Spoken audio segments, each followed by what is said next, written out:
कहते हैं over thinking यानी हद से ज़्यादा सोचना चिंता और दुख का सबसे बड़ा कारण होता है। हाँ, सही बात है। ओवर थिंकिंग की वजह से नींद कम आती है, थकान महसूस होती है, तरह तरह के नेगेटिव थॉट आते हैं, चिड़चिड़ापन होता है, घबराहट और बेचैनी भी होती है, डिप्रेशन, एंजाइटी एक्सेट्रा।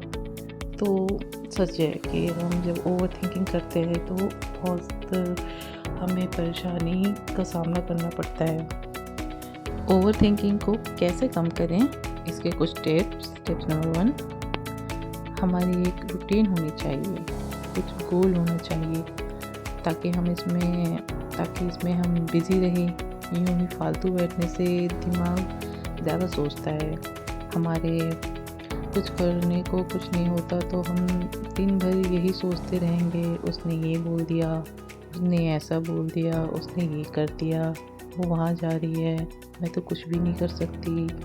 तो इसलिए ज़रूरी है कि हमारे पास एक रूटीन हो ताकि हम अपने काम में बिज़ी रहें और हमारा पास फालतू की बात सोचने की या फालतू टाइम वेस्ट ना हो। जैसे मैं एक हाउसवाइफ हूँ तो मेरा भी एक रूटीन होना चाहिए घर के कामों के अलावा भी, जैसे कि वॉक पे जाना।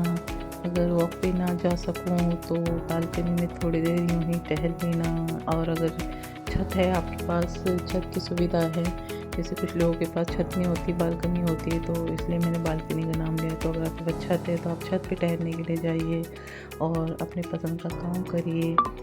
जैसे कि मेरी पसंद का काम है कपड़े सिलना, तो मैं अपना टाइम इसी तरह यूज़ करती हूँ कि मुझे कपड़े सिलना बहुत अच्छा लगता है। तो फिर मैं अपने लिए कपड़े सिलती हूँ या अपने सोफ़ों के लिए अपने पर्दे, बेडशीट, क्योंकि हमारे यहाँ नीचे ही बहुत अच्छी मार्केट है और जहाँ पे थान वाले कपड़े मिलते हैं, जैसे नाप के कपड़े लेते हैं ना, तो थान के कपड़े मिलते तो मैं वहीं से अपने कपड़े लेती हूँ, मुझे अच्छे लगते तो मैं वहाँ से लेके आती हूँ अपना। जैसे कि मैंने ये सोफ़े में येलो कलर का कपड़ा लगाया है तो ये मैंने ख़रीद के लिया था, मीटर के हिसाब से मुझे 65 पर मीटर पड़ा था, तो 650 का मुझे 10 मीटर मिला था।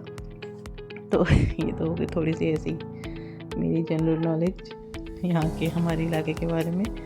हाँ, तो दूसरा मैं ये कहती कि दूसरी टिप ये होनी चाहिए कि हाँ, आप जिन लोगों के साथ उठते बैठते हों तो वो किस तरह की बातें करते हैं। हाँ, सही बात है कि वो किस तरह की बातें करते हैं। जैसे कि ना होती ना आस पड़ोस की बहुत सारी औरतें, वो ख़ास करके सिर्फ आपके पास इसलिए आती है कि वो इधर उधर की बातें करे, चुगलियाँ करे, इसके बारे में उसके बारे में आके बताए, और एक दो बातें फिर वो आपके बारे में बताएगी, फिर आप और परेशान होंगे और सोचते रहेंगे कि उसकी खबर, मतलब उसने आपको कुछ बता दिया और आप सोचते रह गए, ऐसा बोल दिया वैसा बोल दिया, फिर आपने कुछ बोल दिया। तो ऐसे लोगों से दूर रहिए। क्या पता उसने जिसके बारे में वो बता रही है वो आपको आके और उसने बोला हो या नहीं बोला हो, क्या गारंटी है इसकी कि जो आपको ये सब खबरें दे रही है वो कितनी सच है। तो सुनी सुनाई बातों पे तो बिल्कुल भी विश्वास मत करो और बिज़ी रहो, अच्छे लोगों के साथ बैठो उठो, देखो कि आपके आसपास में वैसे लोग कौन हैं जो अच्छे अच्छे काम करते हैं, अपने आप को बिज़ी रखते हैं अच्छी चीज़ों में और अपने आप को आगे बढ़ाना चाहते हैं, आपको भी कुछ सिखाना चाहते हैं, आपको अभी आगे बढ़ाने में इंकरेज करते हैं। तो आपको इस तरह के लोगों के साथ उठना बैठना चाहिए जो पॉजिटिव सोचते हैं, हंसी मजाक करते हैं और कुछ नया सीखते हैं और सिखाते भी हैं। टिप्स नंबर 3, पुरानी बातों को भूल जाना और आज के बारे में सोचना और उसी पर फोकस करना। तो हाँ, ये भी सही बात है। पुरानी बातों को हम में से ज़्यादातर लोग सिर्फ पुरानी बातों को लेकर ही सोचते रहते हैं। फलाना ने ऐसा बोल दिया था, फलाना ने वैसा बोल दिया था, पिछले साल उसने ऐसा कहा था, और फिर ये सब सोचते सोचते आप अपने वो तो बोल के निकल गए लेकिन आप इधर फंस के रह गए एक जगह पे। आप सोचते रहते हो कि ऐसा बोला वैसा बोला, अपने आप को फिर कम समझते हो, दुखी रहते हो और अपना ये गुस्सा फिर आप अपने बच्चों पे उतारते हो या फिर अपने हस्बैंड पे या फिर अपने घर पे उतारते हो और अपनी तो बॉडी ख़राब करते ही हो, सोचकर अपना दिमाग ख़राब करते हो, अपनी बॉडी ख़राब करते हो।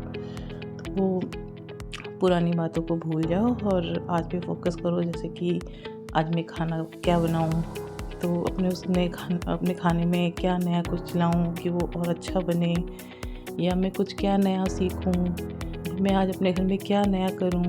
तो आज पे फोकस करो, अपने बच्चों पे फोकस करो कि अपने बच्चों के लिए मैं क्या नया करूं, या मैं उनको क्या नया सिखाऊं और मैं खुद क्या नया सीखूं। तो प्रेजेंट के लिए सोचना ये ज़्यादा अच्छा है पास्ट के बारे में सोचने से। टिप नंबर 4, लाइफ को एंजॉय करें। लाइफ में कुछ नेगेटिव हो जाए तो कोई बात नहीं, आप उसे पॉजिटिव में तब्दील करो, उसमें खुशियाँ भरो, अपने रंग भरो, पॉजिटिव थॉट लाओ और अपने घर का माहौल एकदम पॉजिटिव कर दो कि अगर नेगेटिव चल भी रहा हो तो पॉजिटिव से अपने घर के जो नेगेटिव है उसे दूर कर दो, अपने घर को एक खुशी भरा माहौल दो। और टिप नंबर 5, अपने दिमाग को खुद पर हावी मत होने दो, बल्कि आप अपने दिमाग पर हावी हो जाओ ताकि वो अपनी मर्ज़ी ना करवा सके, आप अपने दिमाग को अपनी मर्ज़ी से चला सको। और टिप नंबर 6 मैं ये कहूँगी कि खुद को एक्सेप्ट करो, आप जैसे भी हो खुद को एक्सेप्ट करो। अगर कुछ कमी है तो उस कमी को दूर करो, कुछ नया सीखो। तो thank you guys, please subscribe to my channel and like